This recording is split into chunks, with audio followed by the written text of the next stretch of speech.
सास की जादुई शक्ति। कौशल्या ने एक रात सपना देखा।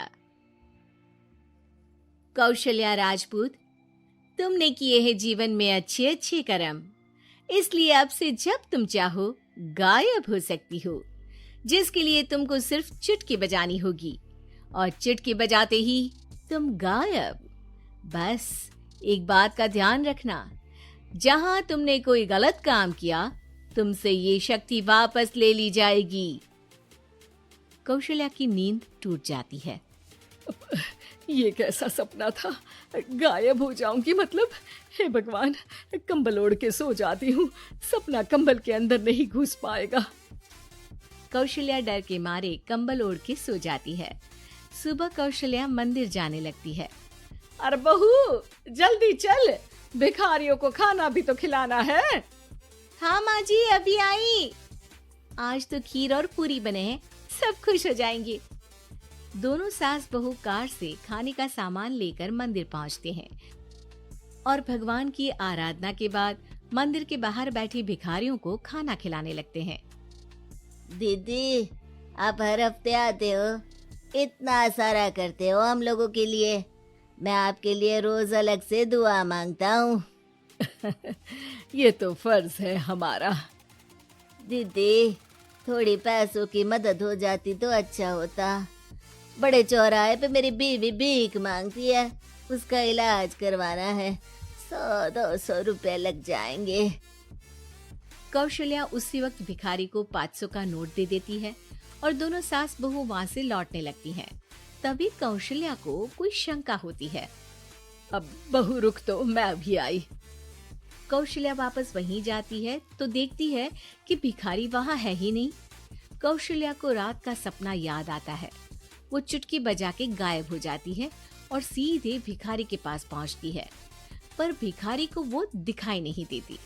कौशल्या देखती है कि भिखारी उन पैसों से शराब खरीद रहा है और कौशल्या उसे वहीं एक चाटा मारती है।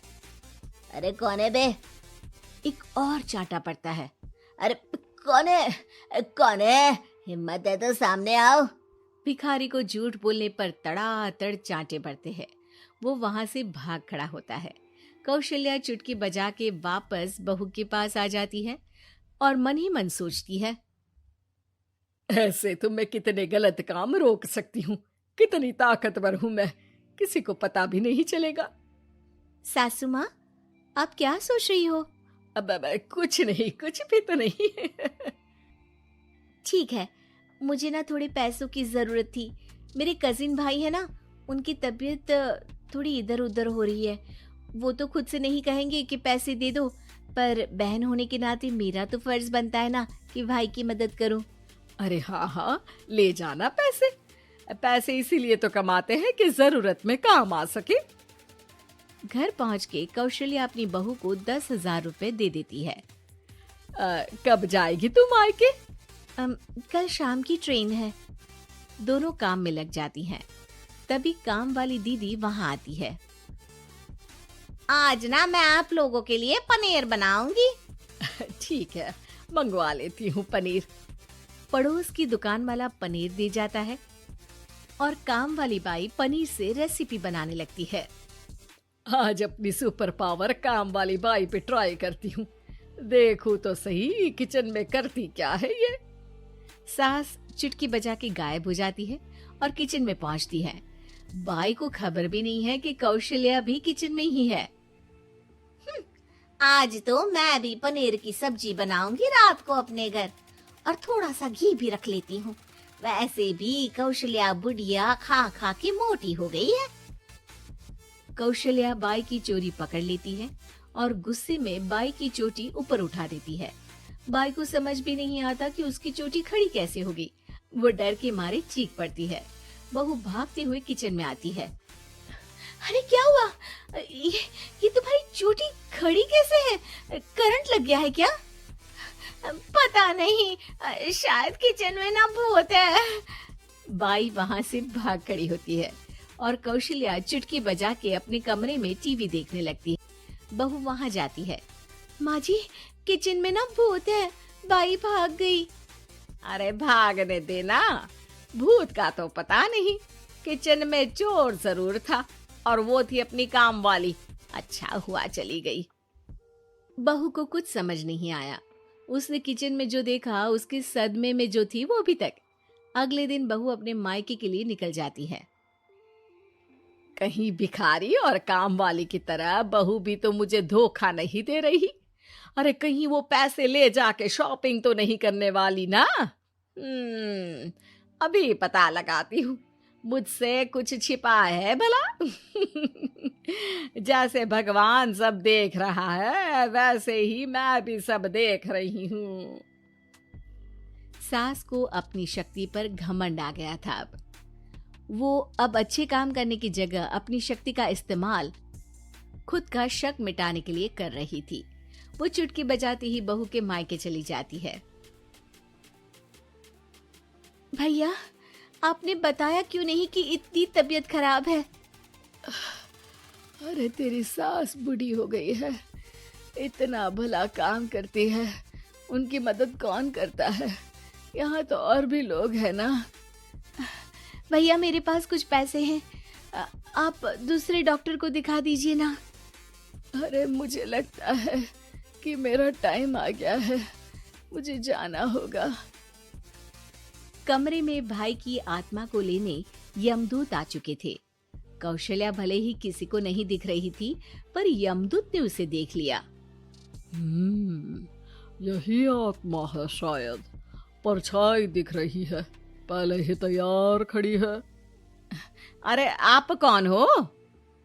यमराज का नाम सुना है? हैं? आप यमराज हो क्या? नहीं, हम उनके यहाँ जॉब करते हैं, आत्मा उठा के ले जाते हैं डिलीवरी वाले। चलो अब तुम्हारा टाइम पूरा हो गया। अरे आप शायद ना वो बिस्तर पर पड़े आदमी की आत्मा को लेने आए हो। मैं तो बस यहाँ देखने आई थी कि मेरी बहू कहीं मुझसे पैसे लेकर शॉपिंग करने तो नहीं चली गई ना।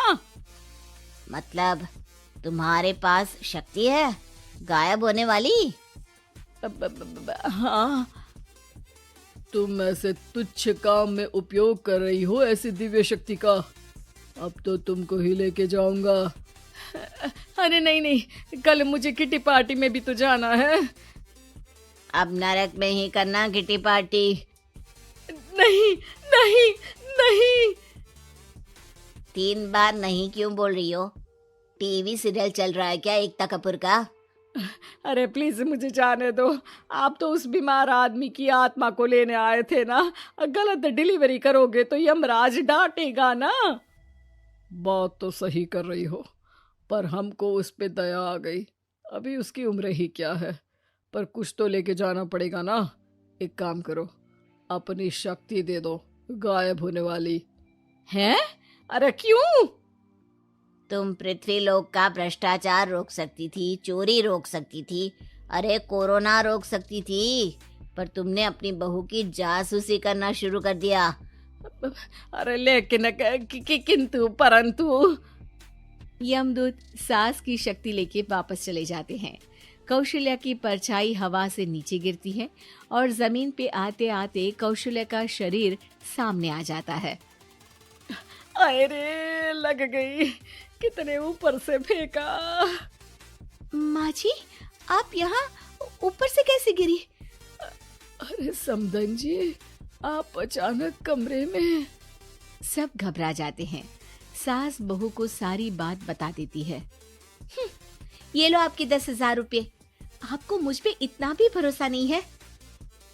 अरे बहन, मुझे दर्द नहीं हो रहा है, अब अचानक से सब अच्छा होने लगा है। अरे तो फिर बिस्तर से उठ जाओ और मुझे लेटने दो। गिरी हूँ ऊपर से तो पूरा बदन दुख रहा है।